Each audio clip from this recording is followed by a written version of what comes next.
हजारों वर्ष पहले जब धरती पर बड़े बड़े साम्राज्य हुआ करते थे, जब जंगल इतने घने थे कि सूर्य की किरणें भी मुश्किल से जमीन तक पहुंच पाती थीं, तब एक ऐसा रहस्य छिपा था जिसने एक पूरे राज्य की किस्मत बदल दी थी।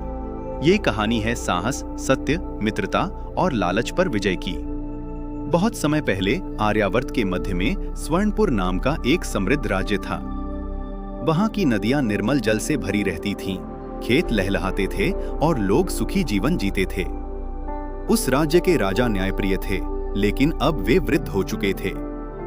उनका पुत्र राजकुमार सत्यदीप युवावस्था में प्रवेश कर चुका था। सत्यदीप केवल तलवार चलाना ही नहीं जानता था, बल्कि वह प्रजा का दुख भी समझता था। इसी कारण लोग उससे बहुत प्रेम करते थे। राज्य में एक मंत्री भी था जिसका नाम कालकेतु था। वह बाहर से राजा का सबसे बड़ा शुभचिंतक दिखाई देता था, लेकिन उसके मन में सत्ता पाने की तीव्र लालसा थी। एक दिन राजमहल के पुराने पुस्तकालय में उसे तारपत्रों से बना एक प्राचीन ग्रंथ मिला। उस ग्रंथ में एक रहस्य लिखा था। उसमें बताया गया था कि स्वर्णपुर के घने जंगलों के बीच स्थित स्वर्ण सरोवर के नीचे एक दिव्य मणि छिपी हुई है। कहा जाता था कि उस मणि में असाधारण शक्ति है। यदि वह किसी लालची और स्वार्थी व्यक्ति के हाथ लग जाए तो पूरा राज्य विनाश में डूब सकता है। यह पढ़ते ही कालकेतु की आंखों में लालच चमक उठा। उसने मन ही मन निश्चय कर लिया कि वह किसी भी कीमत पर उस मणि को प्राप्त करेगा। उसी रात महल में एक वृद्ध ऋषि आए। उनकी लंबी सफेद दाढ़ी और तेजस्वी आंखें देखकर हर कोई उनका सम्मान करता था। उन्होंने राजा से कहा, महाराज, समय आ गया है। स्वर्ण सरोवर का रहस्य फिर जाग उठा है। यदि उस दिव्य मणि की रक्षा नहीं की गई तो राज्य संकट में पड़ जाएगा। राजा चिंतित हो गए। उन्होंने तुरंत राजकुमार सत्यदीप को बुलाया और सारी बात बताई। सत्यदीप ने दृढ़ स्वर में कहा, पिताश्री, मैं अपने राज्य की रक्षा के लिए प्राण भी दे सकता हूँ। मैं उस मणि को गलत हाथों में नहीं जाने दूंगा। उसी समय महल में गौरी नाम की एक युवती पहुंची। वह पास के गांव में रहती थी और अपनी बुद्धिमानी तथा साहस के लिए प्रसिद्ध थी। उसने बताया कि पिछले कुछ दिनों से जंगल में अजीब घटनाएं हो रही हैं। कई पेड़ सूख रहे हैं, पक्षी अपने घोंसले छोड़कर जा रहे हैं और नदी का जल भी कम होता जा रहा है। ऋषि ने गंभीर होकर कहा, यह सब उस दिव्य शक्ति के जागने के संकेत हैं। अगली सुबह सत्यदीप, गौरी और ऋषि जंगल की ओर निकल पड़े। घना जंगल चारों ओर फैला हुआ था। ऊंचे ऊंचे वृक्ष आसमान को छूते प्रतीत होते थे। कई घंटों तक चलने के बाद वे एक विशाल पत्थर के सामने पहुंचे। उस पत्थर पर लिखा था, जो सत्य का मार्ग चुनेगा वही आगे बढ़ सकेगा। पत्थर के आगे दो रास्ते थे। एक रास्ता चौड़ा और आसान था, जबकि दूसरा संकरा, ऊबड़-खाबड़ और कठिन। गौरी ने पूछा, राजकुमार, कौन सा मार्ग चुने? सत्यदीप ने कुछ क्षण सोचकर कहा, सत्य का मार्ग कभी आसान नहीं होता। हम कठिन मार्ग से जाएंगे। जैसे ही उन्होंने कठिन मार्ग चुना, पत्थर चमक उठा और आगे का रास्ता खुल गया। कुछ दूर चलने के बाद उन्हें सोने के सिक्कों का एक विशाल ढेर दिखाई दिया। वह ढेर इतना बड़ा था कि किसी भी व्यक्ति की आंखें चौंधिया जाएं। अचानक एक रहस्यमयी आवाज गूंजी, जो चाहे ले लो, यह सब तुम्हारा है। गौरी ने आश्चर्य से सिक्कों को देखा, लेकिन उसने उन्हें छुआ नहीं। सत्यदीप ने भी कोई लालच नहीं दिखाया। ऋषि मुस्कुराए और बोले, यह परीक्षा है। कुछ ही क्षणों में सारे सिक्के धुएं में बदल गए। फिर वही आवाज गूंजी, तुमने लालच पर विजय प्राप्त की है। वे आगे बढ़ते रहे। शाम होते होते वे एक प्राचीन गुफा के सामने पहुंचे।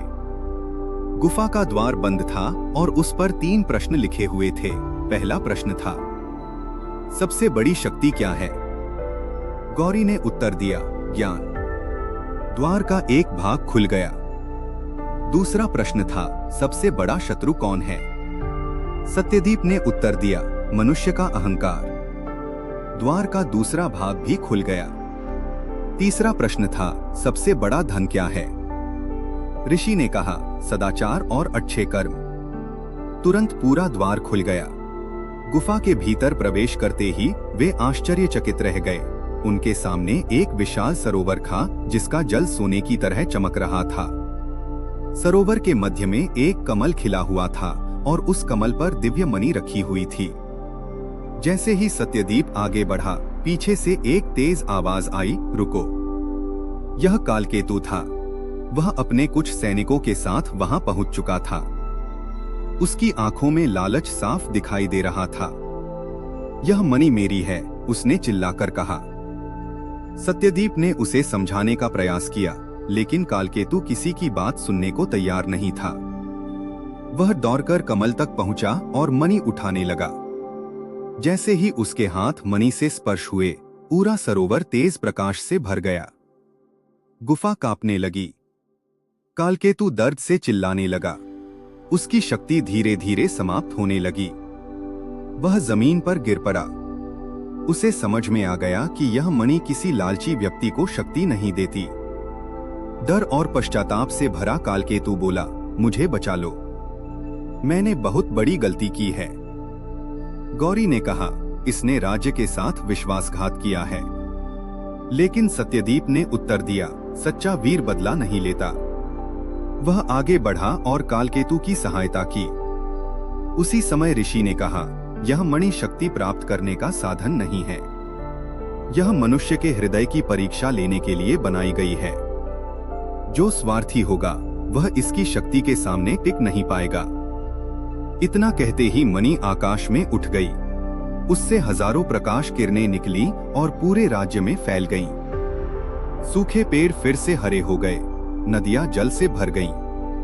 पक्षी वापस लौट आए, वातावरण में फिर से जीवन का संचार हो गया। सत्यदीप, गौरी और ऋषि राज्य लौट आए। लोगों ने उनका भव्य स्वागत किया। राजा ने प्रसन्न होकर सत्यदीप को अपना उत्तराधिकारी घोषित कर दिया। कालकेतु ने अपने अपराध स्वीकार किए और जीवन भर प्रजा की सेवा करने का प्रण लिया।